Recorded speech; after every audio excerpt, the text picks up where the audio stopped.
দুপুর মানেই হলো ব্যস্ততা, রান্না খাওয়া ঝামেলা, তবুও রান্না করতে হবে। হ্যালো এভরিওয়ান, আসসালামু আলাইকুম। কেমন আছেন সবাই?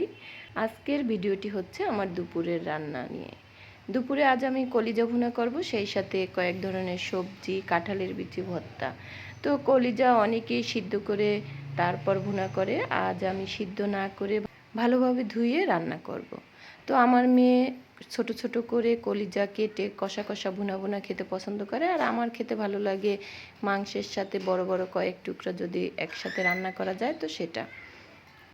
ছোট ছোট টুকরো করা কিছু আলু আমি আজ কলিজার সাথে অ্যাড করব, কারণ অনেক দিন পর্যন্তই ভুনা মাংস খাচ্ছি, তো ভাবলাম যে একটু আলু দিলে হয়তো বা ভালো লাগবে।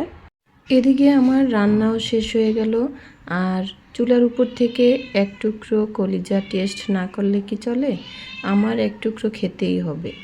কাঁঠাল খেয়েছি, কাঁঠালের বিচি ভর্তা খেতে হবে না? তো আজ আমি কাঁঠালের বিচি ভালোভাবে পরিষ্কার করে তারপর ধুয়ে নিচ্ছি। ধুয়ে আমি সিদ্ধ দেব, কারণ আজ কাঁঠালের বিচিটা আমি সিদ্ধ করে তারপর ভর্তা করব। কাঁঠালের বিচি চুলায় সিদ্ধ দিয়ে আমি কিউব করে মিষ্টি কুমড়া কেটে নিচ্ছি। আজ আমি চিংড়ি মাছ দিয়ে মিষ্টি কুমড়া রান্না করব। এই ফাঁকে আমি কহিগুলো কেটে নিচ্ছি। কহিগুলো কিন্তু আমার গাছের। রান্না কিন্তু অনেক কষ্টের কাজ, এটা স্বীকার করতে হবে। আর যেই দিন সবজি থাকে, যে সবজি রান্না করব, সেই দিন তো কোনো কষ্টের শেষেই নেই। আমার অনেক কষ্ট হয় এই কাটা ধোয়া রান্না করা, তার চেয়ে আমাকে অন্য কাজ করতে দেখকেও আমি সেটা সুন্দরভাবে করে দিতে পারবো। আর সস পাতাগুলো যেগুলো দেখছেন সেগুলোও কিন্তু আমার টব থেকে আনা। এদিকে আমার কাঁঠালের বিচিগুলো সিদ্ধ হয়ে গেল, তা আমি একটু চেক করে নিলাম।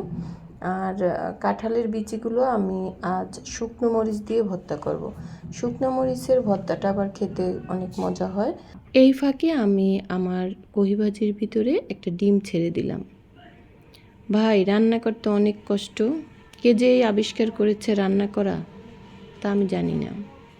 আমি এখন একটা শিল দিয়ে কাঁঠালের বিচিগুলোকে ডলে নিচ্ছি, হাতে পারতেছি না।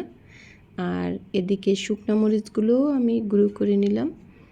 যাই হোক, এরপরে আমি পেঁয়াজ, সরিষার তেল, ধনিয়া পাতা সব কিছু দিয়ে হাত দিয়ে ডলে ডলে আমি ভর্তাটা মেখে নিয়েছি। ভর্তাটা খেতে কিন্তু অনেক মজা হবে, তা খাওয়ার সময় বোঝা যাবে। তাও আমি একটা অনুমান করে নিলাম যে খেতে কেমন হবে। এদিকে আমার কহি ভাজিটাও হয়ে গেল, আর এই ফাঁকে আবার মিষ্টি কুমড়া বসিয়ে নিচ্ছি। যারা আমার ভিডিও দেখেন তারা লাইক কমেন্ট করে আমার পাশে থাকবেন। তো আজকে এই পর্যন্তই। আল্লাহ হাফেজ, ভালো থাকবেন।